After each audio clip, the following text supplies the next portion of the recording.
ugwebu wa mdzulapanda wakale wa banga ya VBS wechipuwa matodzi zodzikusa vunji ya vathu zolusa vashayi ve masheleni avo ambyandamela bangani iyo yakale zvatovadisela muchinyalo usatakuwi pano vaxumisi va banga yakale ya VBS ndi vanena namusi vakhadililela masheleni avo evalozwa musi banga iyi chiphaladziwa min'wana ya rati yo firaho ngeno vamwe vonotenda mulandu uri nangowo masheleni avo oliwanga aredi.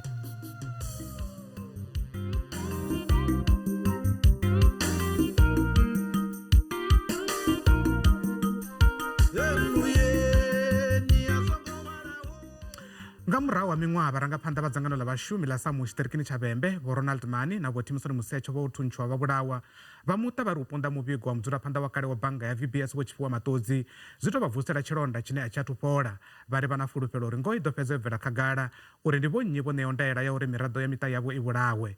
Kha ri lavhelese muvigo o tevhelaho nga Ndanganeni Mudau.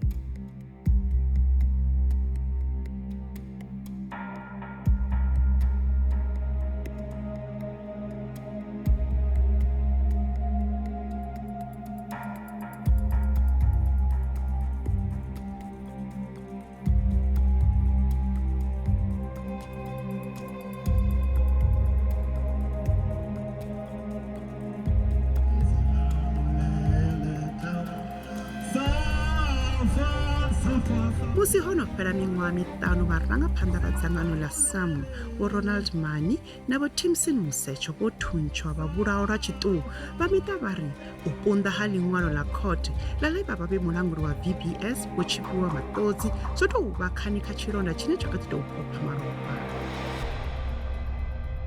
Rine sa miṱa ri khou pfa ro vhaisala nga maanḓa ngori havhaḽa vhathu mulandu wavho ndi wa havho ho vho u ambela vhathu na vhona uri tshelede ya muvhuso i songo tswiwa through VBS ngori ha tshifhinga tsha musi na vhashumi vha si khou kona u wana miholo ngori tshelede yo vha kha VBS angei ende hezwi vha tshi khou tou volovha vhathu vho sumbedzwa vha ḓo ri sapota mara u bva tshetsho vhathu vho mbo ḓi ṱuwa a hu tshena muthu na muthihi na khou ri tsheka sa family khou filisani mara dzi development dzine dza khou itea zwinthu khou dzi ṱanganedza nga maanḓa ngori u kona u vhona zwo ndi vhonyi vhathu vha nga murahu ha VBS ndi vhonyi vhathu vha benefita vhane ndi vhone vhane vha nga vha na ka tshanḓa vha re na tshanḓa khori vho Timson na vho Mani vha vhulawe zwi to vha khagala vha khou lela uri VBS a si bannga ya vhukuma vha khou lela uri tshelede ya masipala yo fha vhathu vha Vhembe maḓi yo pangiwa hafhaḽani kha VBS ende tsha kona u wanala so havho vhathu vha khou dovha vha expose vhurangaphanḓa vho fara Vhembe nga tshetsho tshifhinga uri ha vhathu vho ipanga tshelede Vhembe nge vha khou dovha swika vha i dzhia zwino nga dzi affidavit dza khou bva zwino zwi khou kona u expose na vhahulwane vho fara Vhembe uri ngongo vho vha na tshanḓa nga ngomu.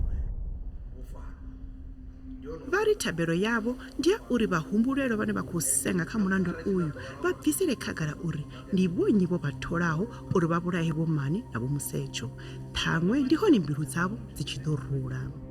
Ri khou rabela uri havhaḽa vhathu vhe vha hayara vhathu vho vhulaye vho Timson Musecho na vho Mani vha funa u amba vhathu ndi vhonnyi vho vha hayaraho ndi hone hune ra ḓo wana closure ngori havhaḽa vhathu vha vhulayi vha ḓi tou vha vhathu vho exploitiwa nga vhathu vha re na masheleni mara vhathu vha vha hayara vha tshe vho dzula kha dzi nnḓu dza dzi comforto vha khou ḓi tou tshila vhutshilo as normal nṋe ri khou ri a vha imbe ngoho uri ndi vhonnyi vho vha sendaho ndi hone uri nṋe sa muṱa ri ḓo kona u wana closure ra kona u ṱanganedza.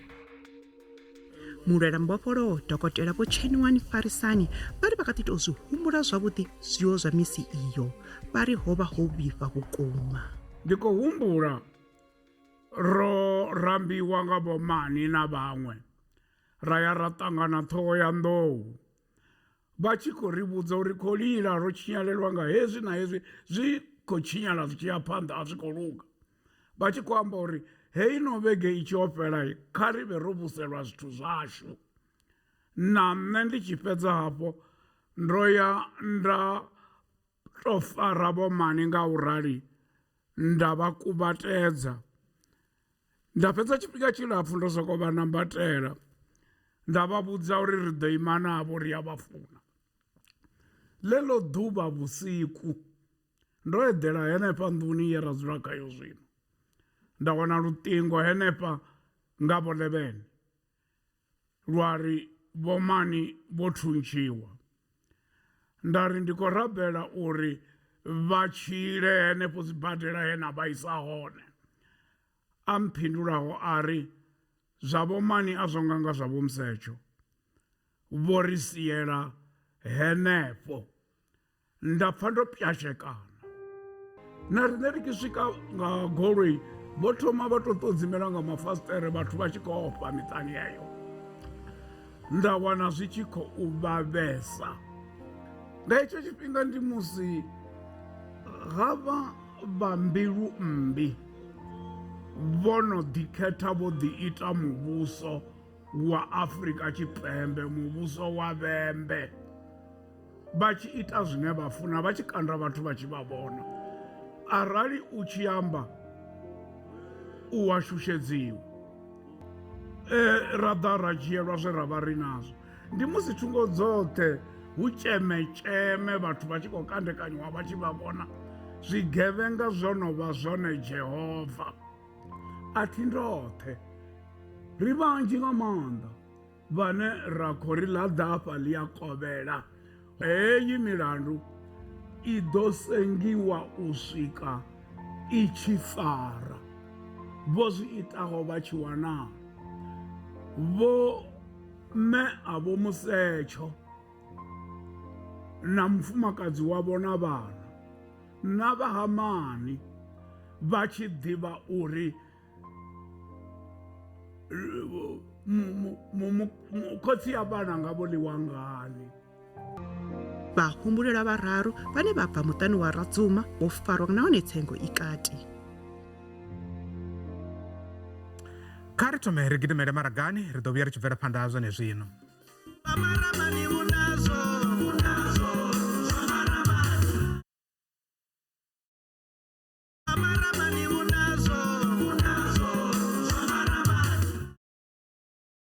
Masiandaitwa a u phaḓadzwa bannga ya VBS a kha ḓi pfala na ṋamusi kha avho vho xelelwaho nga masheleni avho banngani iyo. Vhunzhi havho vha khou lila nga thambulo vhone vha ri bako ḽo dzhena maḓi.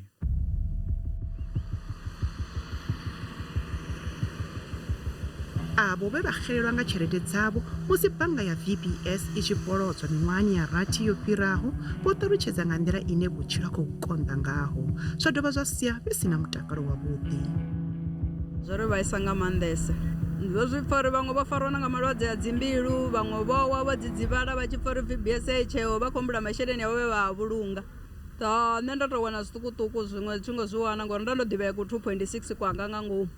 Nda ḓi wana zwiṱukuṱuku u nga ri ku 700 ndo ku wana mara hezwi hei iṅwe yoṱhe thongo i wana hu mbo ḓi pfhi hayi zwo namba zwo yo wa tshoṱhe.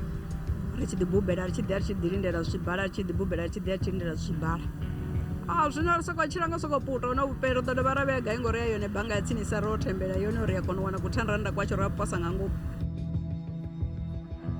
Vho ima phanḓa tshikwatudzi tshine vha rengisela khatsho khovhe u itela u ṱunḓela muṱa wavho vhutshilo phaswana vha ri vho vha vhe na fulufhelo ḽa uri tshelede ye vha i vhulunga i ḓo vha thusa kha u alusa vhana vhavho.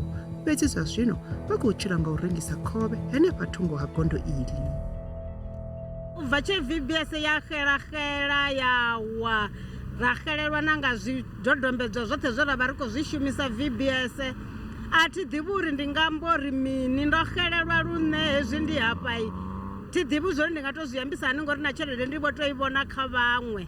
Ndo zama vho no vulavho kha iṅwe bannga hezwi ndi tshi ri kani ndi sokou wana i khou dzhia tshelede yanga ngori nṋe ndi vha ndi khou vhulungela u tamba tshiṱokofela kha iyo a thi khou kona u wina ende ndi khou pfesa vhuṱungu ndi khou pfesa mutsiko.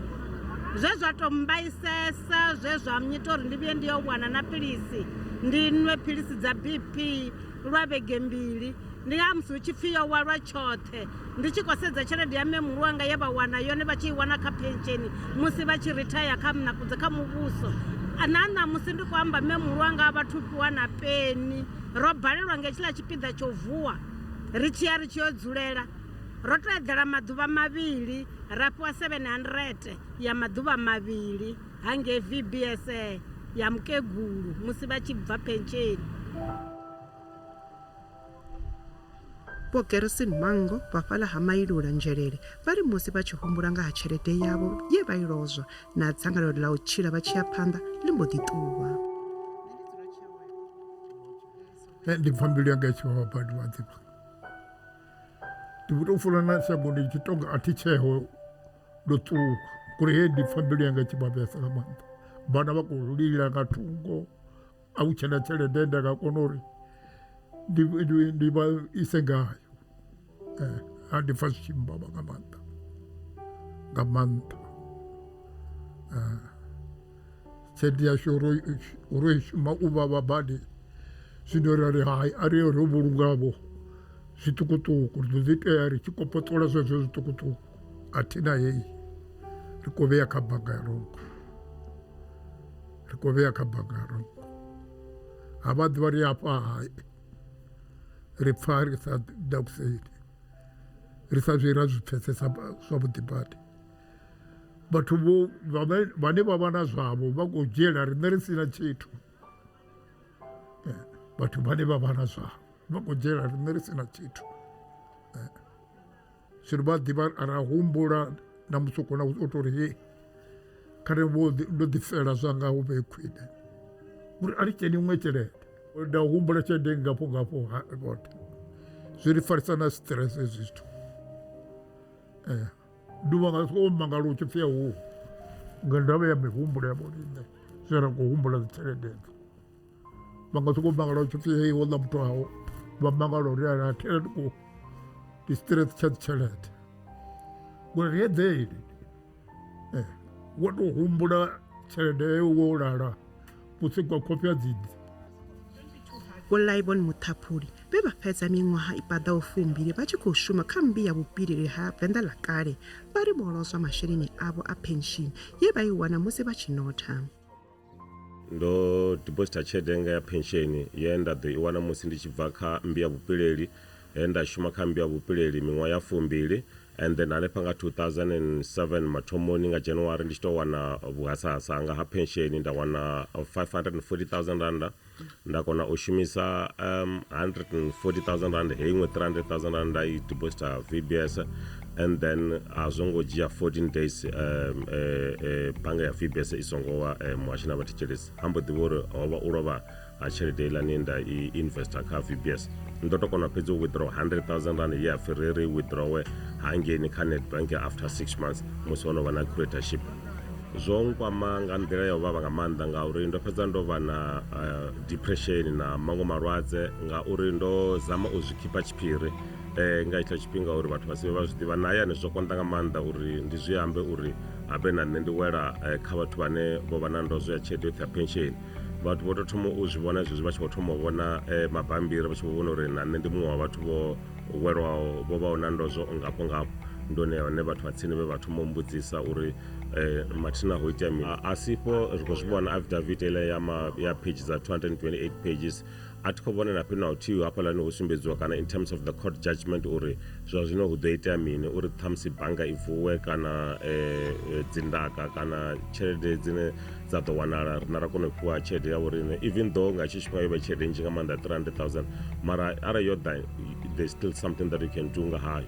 So ndi khou pfha uri zwi khou tou vusa zwilonda zwa kale ngauri a thi khou vhona phindulo ya uri zwino hu khou ita mini what's the way forward. Vho Nyadzani Elvis Rerani vha ri tshine tsha khou vhavhesa ndi uri a huna na ane a khou vha luma nḓevhe uri u khou itea mini ngeno masheleni a tshi khou kuvhanganywa ḓuvha na ḓuvha. Bva tshi tshetsho tshe hapfi bannga yo imisiwa a ro ngo vhuya ra vhudziwa na zwo uri tsho no khou ita uri bannga imisiwe ndi mini ngori tshelede iyo vha i hone. Ro vho sokou pfha nga murahu tshi vho pfhi tshelede yo tswiwa ye ya vha i tshi khou lingana 2 billion. Zwino ra wana ri sa pfesesi uri bannga i liquidate wa hani ina amount ino lingana 2 billion. U swika zwino ndi zwone zwine a ri pfesesi ra sokou pfha upfhi vhathu vho fariwa tshelede dzi khou kuvhanganyiwa dzo no vha hone. Zwino u swika zwino ri khou mangala uri tshelede dzo no kuvhanganyiwa dzi hone khedzo ri sa dzi fhiwi. Ndo vhulunga masheleni o no lingana 300,000. Zwino vha kona u zwi pfha uri heyo tshelede ndi tshelede nnzhisa ine u si nayo u nga si kone u tshila. Arali bannga yo vha yori i tshi liquidatiwa vhathu vha fhiwa tshelede dzavho ri vha ri ḓo ḓivha u swika zwino ri tshi khou kona u tshila. Zwino heyo tshelede yo ḓalesa vho ṱovhoani mushayathama vha ri vha tou zwi humbula zwavhuḓi uri musi mafhungo a u kolodzwa ha bannga ya VBS a tshi thoma u vha milomoni ya vhathu vho mbo ḓi zwi lumuwa uri na tshelede yavho na yone i khou ngalangala. nne zwavhuḓivhuḓi nda tou wana tshelede yanga heyi yo tswiwaho nga ngomu banngani ndi nga zwi livhuwa nga maanḓa ngauri havha vhathu vho dzhiaho dzi tshelede dzashu vho ri tshinyadza ro vha ri tshi khou lingedza vho ri khareni zwi tshi konadzea ri vheye tshelede kha bannga ya hayani. Bannga ya VBS yo thomiwa nga vho Mphephu. Nṋe ndi tshi swika ndo wana ku tshi tou vha ku bannga kuṱukuṱuku ndi tshi bva Tsanini ku tshi kha ḓi pfhi Mutual Bank zwaya kwa pfhi VBS nda vhona yo no vha na madavhi na makhado yo no vha hone nda pfha ndi tshi takala ngauri ndo vhona uri ndi bannga ya lushaka lwa vhathu vharema. Lufu kha nṋe lu simple thiri zwino ndo no neta ṱhamusi inwi nine na khou interviewa ni kha ḓivha na value ya uri ni nga kona u hwala stress. Nṋe stress tshi khou mbalela ngauri ndo no aluwa ndi khou nyaga tshelede yanga ende vha hone vhaṅwe vho no aluwaho na u fhira nṋe vhene na vhone vha khou nyaga tshelede yavho ende vha vhuya vha tou fa vha fhela vha vhathu vho songo wana tshelede yavho na nṋe nda fa. Ima ndi ni vhudze uri hayi hu nga si luge tshithu na mudzimu na musi ndi sa ḓivhi hune ya dzula hone ngori hu pfhi u ṱaḓulu u ḓo vha a khou zwi vhona zwa uri riṋe ro tambudziwa nga muvhuso wa vhoramaphosa. Vhathu vha muvhuso wa vhoramaphosa vha na tshiṱuhu kha vha ri fhe tshelede dzashu na musi i tshi tou vha 500 randa ndi yanga ndo tou i shuma please. Ri ḓo vhuya ri tshi bvela phanḓa na fhungo ḽashu zwa zwino kha vha ri thome ri fhire nga mavhengeleni.